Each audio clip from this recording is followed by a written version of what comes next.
இன்று செய்தி என்னன்னு சொன்னால், தேவனை மகிமைப்படுத்துங்கள் என்ற செய்தி. தேவனை மகிமைப்படுத்துங்கள் என்ற செய்தி. அது என்ன செய்தின்னு சொன்னால் பாருங்கள், சங்கீதம் 50வது அதிகாரம் 13வது வசனத்தில் சொல்லுகிறது. அதுதான் இன்றைய செய்தி. சங்கீதம் 50:23.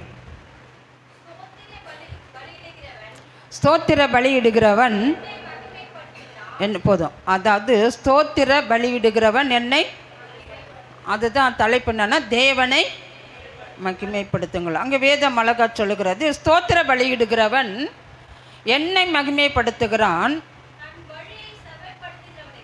தன் வழியை சபைப்படுத்துகிறவனுக்கு தேவனுடைய ரட்சிப்பை வெளிப்படுத்துவேன் என்று சொல்லுகிறார். ஏன்னா ஸ்தோத்திர பலி இடுகிறவன் என்ன மகிமைப்படுத்துகிறான், தன் வழியை செவ்வாய்ப்படுத்துகிறவனுக்கு தேவனுடைய ரட்சிப்பை வெளிப்படுத்துவேன் என்று கர்த்தர் சொல்லுகிறார். தேவனை என்ன பண்ணணுமா, ஸ்தோத்திர பலியிட வேண்டுமா, தேவனை டெய்லி என்ன பண்ணணுமா, துதிக்க வேண்டாமா, ஸ்தோத்திர பலி செலுத்த வேண்டுமா. அப்படி செலுத்துகிறவர்களுக்கு கர்த்தர் என்ன பண்ணுவாருன்னு சொன்னால், மகிமைப்படுவாராம். அவர் மகிமை அப்படி என்று சொன்னால், அவருடைய ஆவி நம் மீது இறங்கும் போது ஒரு மகிமை அப்படியே நம்மளை நிரப்பம். அந்த மகிமை நம்மளை என்ன பண்ணோம், மகிமைப்படுத்துவார், உன்னை ஆசீர்வதிப்பார், உன்னை மேன்மைப்படுத்துவார். தன் வழியை செவ்வாய்ப்படுத்துகிறவனுக்கு தேவனுடைய ரட்சிப்பை வெளிப்படுத்துவேன் என்று சொல்கிறார். ஆனால் ரட்சிப்பை கர்த்தர் வெளிப்படுத்த அவர் வல்லவராக இருக்கிறார். அப்போது டெய்லி எத்தனை பேர் ஸ்தோத்திர பலி செலுத்துறீங்க? ஸ்தோத்திர பலி செலுத்துகிறவன் தேவனை என்ன பண்ணுறனா மகிமை. அப்போ ஆண்டவருக்கு நீ ஸ்தோத்திரத்தை செலுத்த செலுத்த செலுத்த கர்த்தர் மகிமையாக உன்மீது இறங்குவார். அப்போ ஆண்டவர் என்ன பண்ணுவார்னா, செவ்வாய்ப்படுத்துகிறவனுக்கு தேவனுடைய ரட்சிப்பு, அப்படின்னா பாதுகாப்பு வெளிப்படுத்துவேன். இப்படி ஒரு பிரச்சனை வரப்போது, நீ ஜாக்கிரதையாயிரு என்பதை கர்த்தர் என்ன பண்ணுவாராம், வெளிப்படுத்த வரான், உனக்கு வெளிப்படுத்துவார். நீ வேதத்தை வாசித்து கொண்டு இருக்கும்போதே தன்னை அறியாமல் அந்த சிந்தனைகள் வரும். வசனம்தான் நமக்கு என்னது பேசுகிறது, வசனம்தான் நமக்கு தீர்க்க தரிசனம். சில இந்த வசனத்தை நீங்கள் படித்து பாருங்கள், எனக்கே வரா மாதிரி இருக்கும். ஒரு நேரத்தில் எத்தனை பேர் புரியும்? வேதத்தை நல்லா தியானித்து பாருங்கள். தியானிக்கும் போது நமக்கே அது வரா மாதிரி இருக்கும். நான் ஏதோ ஒரு சில வார்த்தைகள் வரும்போது அது எனக்கே வரா மாதிரி இருக்கும். அப்போ நம்ம அதுக்குள்ளே போக போக ஆண்டவர் அந்த பாதுகாப்பை ஆண்டவர் கொடுக்க அவர் வல்லவராக இருக்கிறார். தேவனை மகிமைப்படுத்துகிறவர்களுக்கு அந்த பாதுகாப்பு. நான் தான் சொல்லுனேன், இந்த மாதிரி ஒரு பிரச்சனை வரப்போகுதுன்னா ஆண்டவர் என்ன பண்ணார், பாதுகாத்துட்டாரா இல்லையா? பாதுகாத்தார். ஏன்னா நம்மளுடைய பயம் நம்மளுடைய ஜெபம்.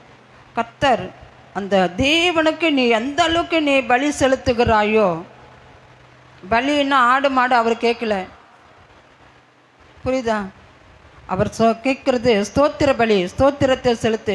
ஸ்தோத்திரம் பண்ணத்தான் கர்த்தர் அவர் உனக்கு ஒரு விடுதலை கொடுப்பார் என்று வேதம் சொல்லுகிறது. எபிரேயர் 13ஆம் அதிகாரம் 15வது வசனம் சொல்லுகிறது. எபிரேயர் 13:15 சொல்லுகிறது, ஆகையால் அவருடைய நாமத்தை துதிக்கும். வசிங்கம்மா.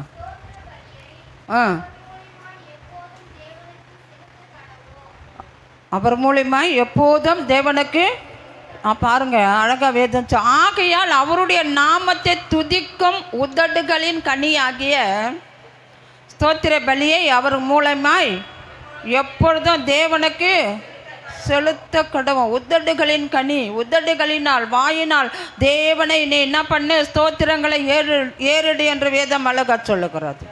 ஸ்தோத்திர பலி உதடுகளின் உதடுகளின் கனியாக்கிய ஸ்தோத்திர பலி அவர் மூலிமா எப்பொழுதும் தேவனுக்கு செலுத்த கடுவோம். நிச்சயமாக ஒவ்வொரு நாளும் அந்த ஸ்தோத்திரத்தை தேவனுக்கு நீ செலுத்த செலுத்த கர்த்தர் உன்னை மகிமையாக உயர்த்தி கொண்டே இருப்பார்.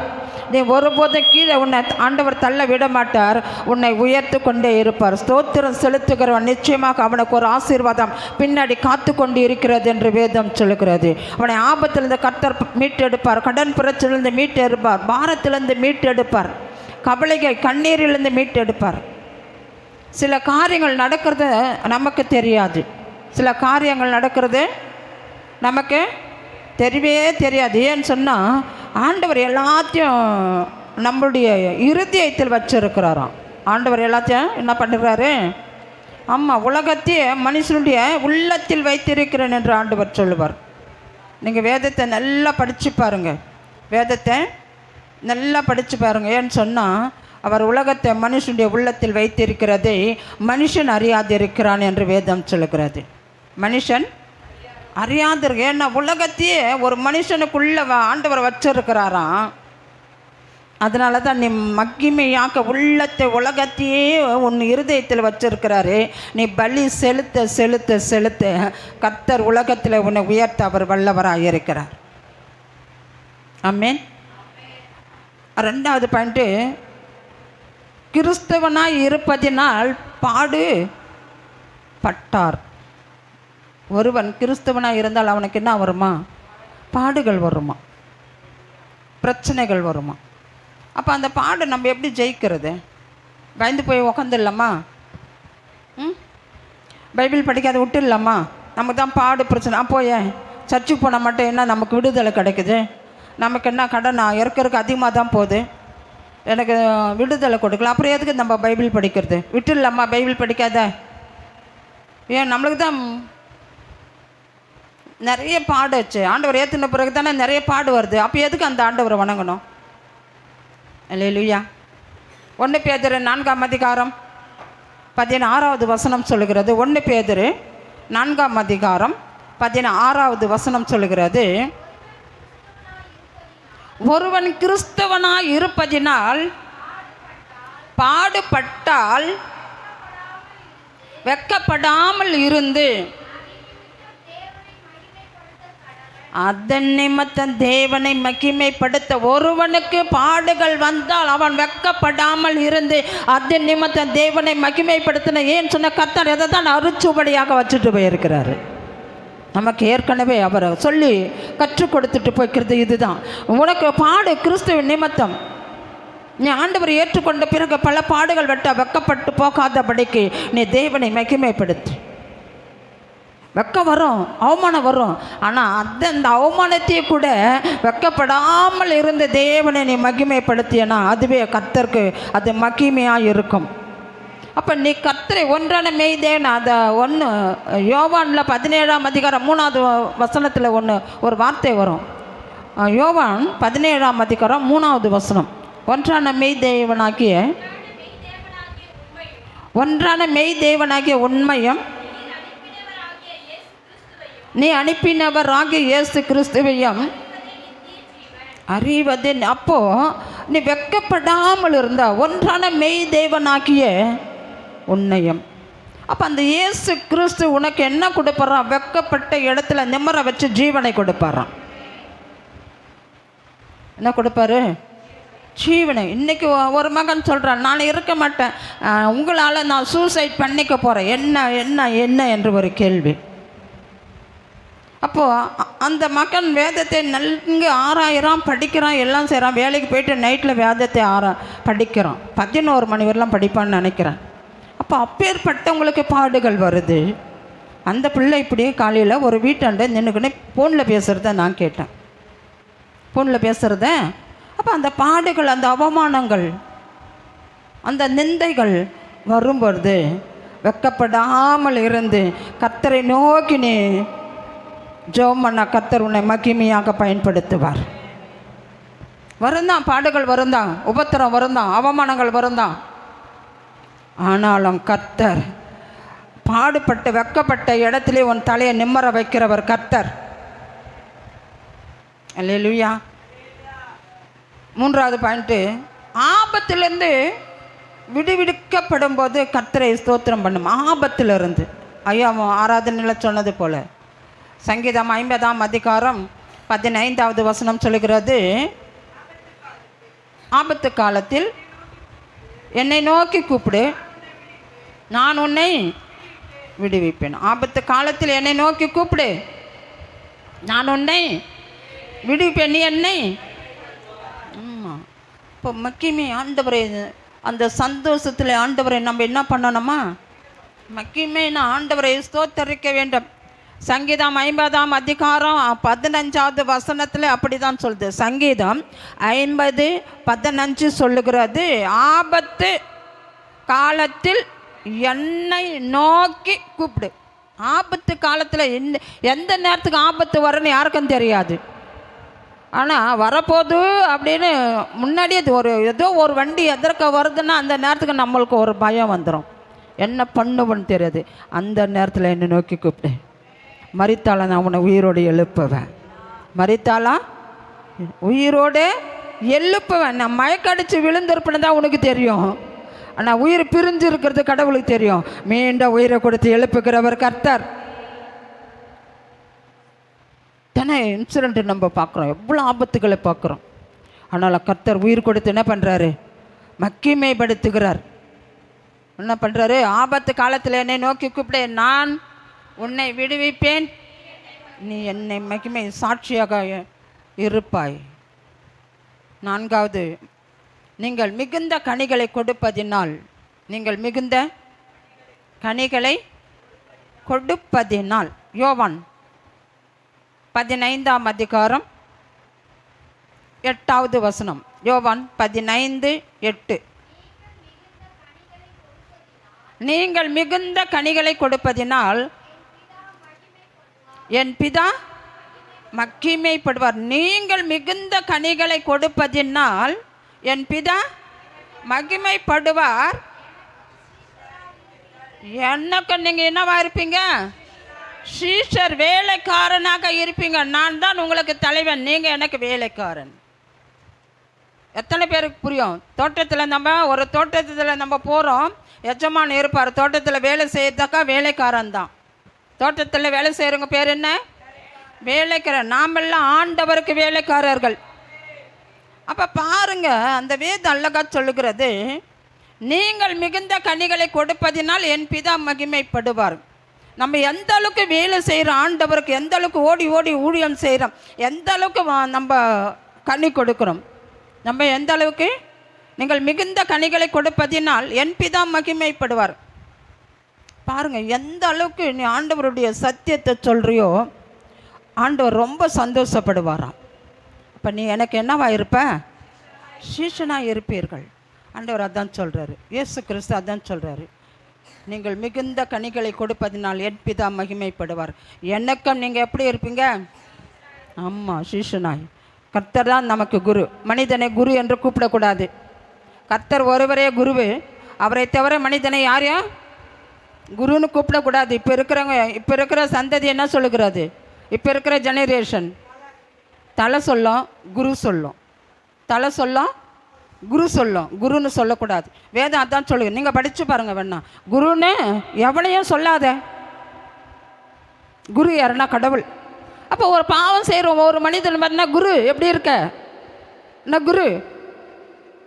இப்போ என்ன வந்துச்சு? தலை போச்சு, மச்சு வந்துச்சு. இப்போ என்ன வந்துச்சு? மச்சு போச்சு, இப்போ ப்ரோ வந்துச்சு.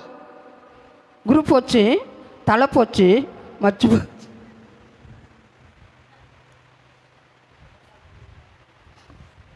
கர்த்தருடைய வார்த்தை இது. ஏன் எனக்கு இந்த வார்த்தைகளை கர்த்தர் கொடுக்குறாரு எனக்கு தெரியாது, ஆண்டவருக்கு தெரியும். நீ சொல்லுன்ற நான் சொல்கிறேன். இதை நான் சொல்லணும் எனக்கு தெரியவும் தெரியாது, இப்படி பேச போகிறேன்னு தெரியாது. நான் உண்மையாக சொல்கிறேன், நான் என்ன பேசுகிறேன்னு எனக்கு தெரியாது. பேசிட்டு போன பிறகு நம்ம இப்படி பேசணுமான்னு யோசிப்பேன். இந்த வார்த்தை பேசணும்னு எனக்கு தெரியாது. வசனம் பேசுகிறது, நான் அல்ல, வசனம் பேசுகிறது. ஓகேவா? ஆண்டவர் சொல்லுகிறாரு, என்னை நீங்கள் ஆபத்து நேரத்தில் நோக்கி கூப்பிடு, மிகுந்த கனிகளை கொடுக்கிறவர்களாக இருப்பீர்கள். அப்போ கர்த்தர் உண்மையில் அவர் சந்தோஷப்படுவார். 5வது பாயிண்ட் சொல்லுது, உங்கள் நற்கனிகளை கண்டு. மனுஷர் உங்கள் நற்கனிகளை கண்டு. 1 பேதுரு 2ஆம் அதிகாரம் 12வது வசனம் சொல்லுகிறது. 1 பேதுரு 2ஆம் அதிகாரம் இருமா தான் எடுத்துக்கிறேன். 1 பேதுரு 2ஆம் அதிகாரம் 12வது வசனம் வாசிங்க. அவங்களாம்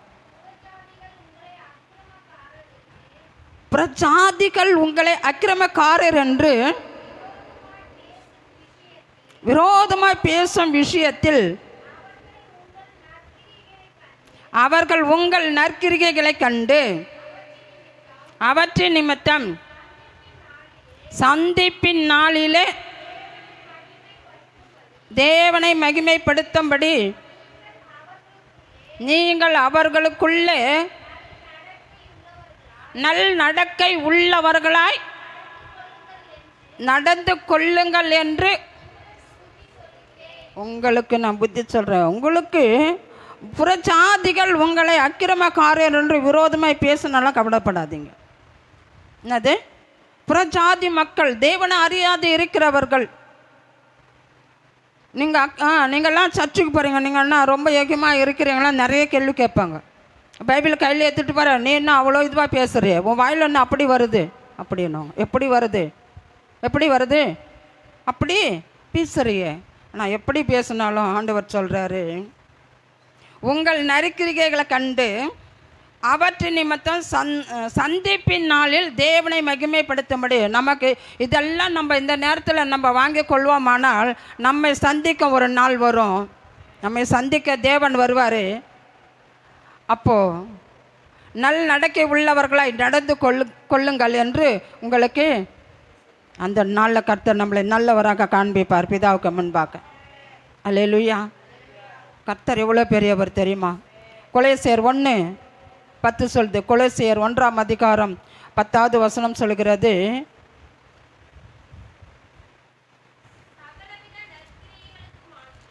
சகலவித நற்கிரியைகளுக்கு கனிகளை தந்து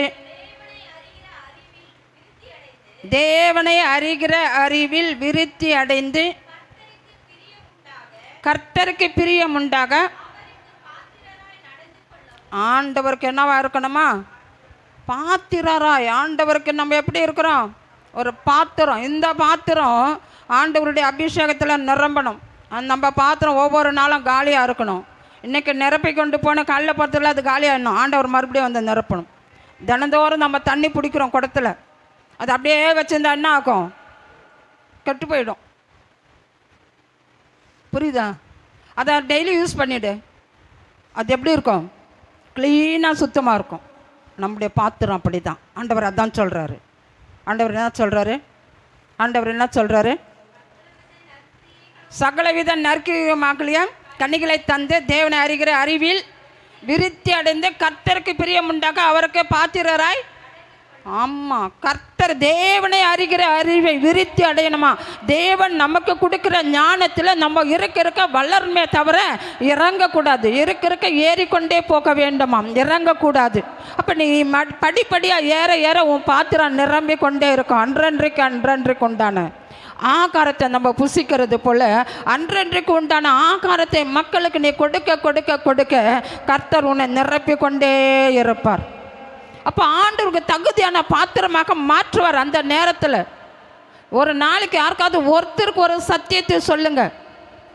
உங்ககிட்ட பேச வரவங்கிட்ட ட்ரெயினுக்கு போகிற வழியில், இல்லை வேலை மேலே, இல்லை எங்கேயாவது போகிற இடத்துல, 4 பேர் சேர்ந்து உட்காந்து பேசுகிற இடத்துல, ஒரு மீட்டிங் போகிற இடத்துல, புரியுதா? அப்போது உன் பாத்திரத்தில் நிரம்பி இருக்கிறது. நீ அதை பேசும்போது அது மொத்தம் வெளியே போகுது, லீக் அவுட் ஆகிடுது. அப்போது அந்த ஓட்ட பானையில் தண்ணி பிடிச்சா நிற்குமா? மொத்தம் ஒடிவிடும். அப்போ நம்ம பாத்திரம் ஆண்டவருடைய சத்தியத்தை சொல்வதற்கு திறந்து கொடுக்கணும். கர்த்தர் உன்னை மகிமையாக பயன்படுத்துவார். அல்லேலூயா. ஒரே ஒரு வசனம் சொல்லி முடிச்சிடுறேன். இருக்குது நிறையா, ஆனால் ஒரு வசனம் சொல்லி முடிச்சிடறேன். உங்கள் சரீரத்தினாலும் ஆவியினாலும், உங்களுடைய சரீரத்தினாலும் ஆவியினாலும். 1 கொரிந்தியர் 6ஆம் அதிகாரம் 20வது வசனம் சொல்கிறது, கிரயத்துக்கு கொல்லப்பட்டீர்களே, ஆகையால் தேவனுக்கு உடையவர்களாகிய உங்கள் சரீரத்தினாலும் கிரயத்துக்கு கொல்லப்பட்டீங்களே, ஆகையால் தேவனுக்கு உடையவர்கள் ஆகிய உங்கள் சரீரத்தினாலும் உங்கள் ஆவியினாலும் தேவனை என்ன பண்ணணுமா? இப்போ உன்னுடைய சரீரம் ஆண்டவருக்கு எப்படி இருக்கணுமா? பரிசுத்தமாய் சரீரம் இருக்க வேண்டும். ரெண்டாவது, ஆவியினாலும் தேவனை மகிமைப்படுத்தும். நம்ம சரீரமும் ஆவியும் ஒன்று இணைந்தால்தான் தேவனை மகிமைப்படுத்த முடியும். சரீரம் நல்லா இருக்கணும், நம்மளுடைய பலனும் நல்லா இருக்கணும், நம்மளுடைய ஜீவனும் நல்லா இருக்கணும். அப்போது நீ ஆண்டவரை துதிக்க துதிக்க துதிக்க மகிமையாக கர்த்தர் ஏற்றுக்கொள்வார். மகிமையாக கர்த்தர் என்ன பண்ணுவாரா? எல்லாத்தையும் பண்ணுறாரு. அதாவது கடைசி ஒரு வசனம் சொல்லி முடிச்சு, அவர் நிமிர்ந்து தேவனை மகிமைப்படுத்தினாள். யார் நிமிர்ந்து தேவனை மகிமைப்படுத்தினாள்? ஒரு கூனி ஆண்டவரை நிமிர்ந்து மகிமைப்படுத்தினாலாம். நம்ம பார்த்துருக்குறோம்ல.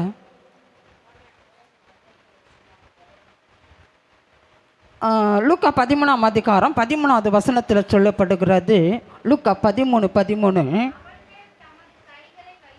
அவள் மேல் தமது கைகளை வைத்தார். ஏன் இதெல்லாம் சொல்லு தம்பி? ஆவியினாலும் சரீரத்தினாலும் தேவனை என்ன பண்ணணுமா? மகிமைப்படுத்தணும்னா அப்போ அவளுக்கு பலவீனமாக இருந்த அந்த பாண்டம் நிமிர்ந்து நின்றுச்சான். என்ன எப்படி நின்றுச்சு?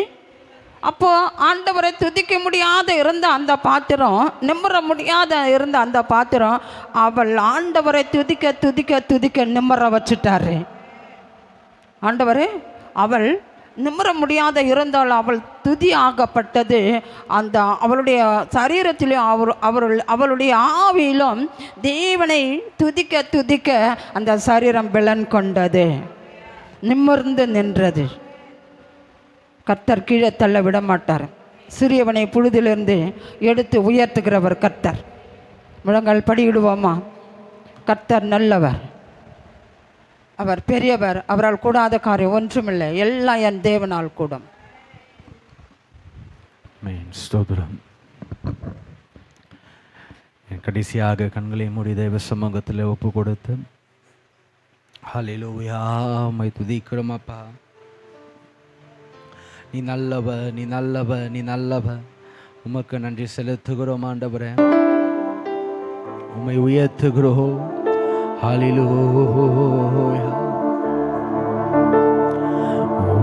உமக்கு மகிமை தருகிறோம், உம்மில்தான் மகிழ்ச்சி அடைகிறோம்.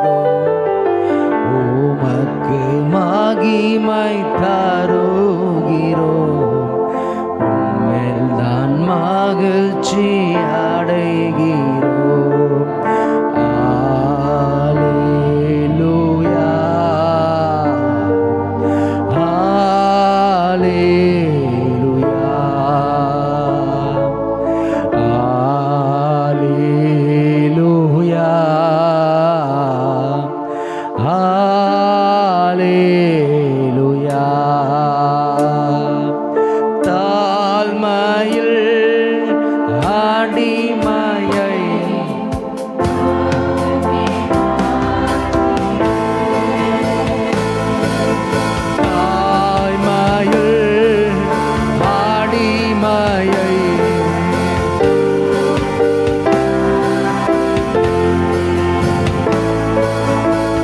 உயர்த்தி மகிழ்ந்து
பிடிப்பில் கரத்தால் மூடுகிறீ.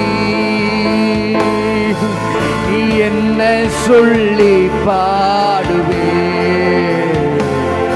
என் இதய வேந்தனே.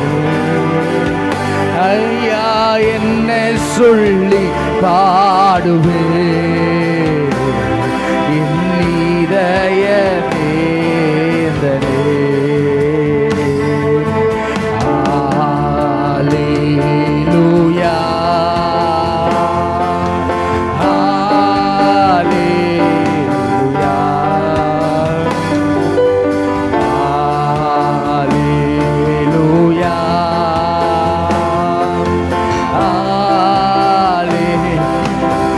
கடைசியாக வல்லவரே வல்லவரே மகிமையாய் அதிசயம் செய்தீ. வல்லவரே மகிமையாய் அதிசயம் செய்தீ. உந்தன் திருநாமம்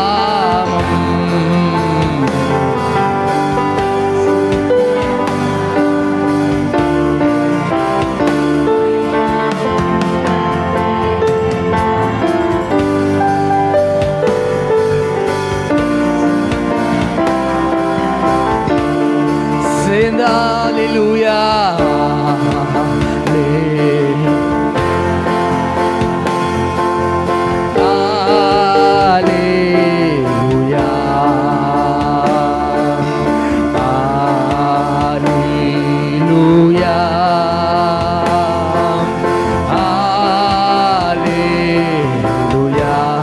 அப்படி ஒரு 2 நிமிஷம் ஹalleluya.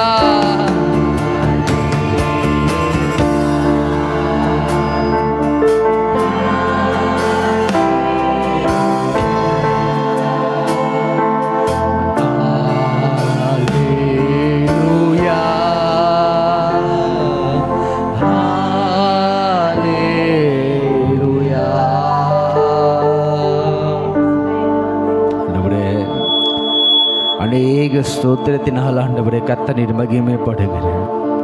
இன்றைக்கு நாங்கள் கேட்டோம் ஆண்டவரே, அல்லேலூயா, தேவனை மகிமைப்படுத்துங்கள்.